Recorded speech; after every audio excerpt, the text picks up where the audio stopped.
لیکن رسول آئے گا، اس کی بات کو آپ کو سننا ہوگا، اور اگر آپ نے قبول کر لیا تو دو کام آپ کو لازماً کرنے پڑیں گے۔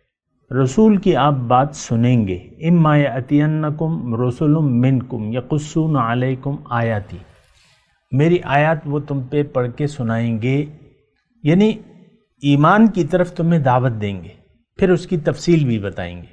اب کرنا کیا ہے؟ تھوڑی سی توجہ،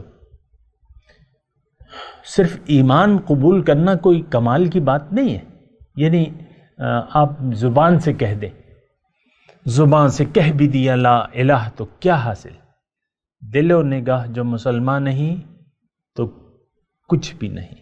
تو دیکھیں ایمان اور ایمان کے تقاضوں کے بغیر کوئی بھی کام نہیں ہو سکتا۔ بس میں آج کی نشست میں یہ ایک میسج ہے میرا آپ کے لیے، جو بھی آپ کام کریں، دنیا کا ہو یا آخرت کا، اس کے تقاضے ہیں۔ آپ جنت میں جانا چاہتے ہیں، آپ دنیا کے امتحان میں کامیاب ہونا چاہتے ہیں، تو اس کے تقاضے ہیں کہ ایمان باللہ، ایمان بالرسول، ایمان بالکتاب اور ایمان بالآخرت، یہ یقین کر لے، اور پھر اپنی عملی زندگی میں تقوی اور اپنے رویوں کی اصلاح، تو یہ دو تقاضے آپ نے پورے کرنے۔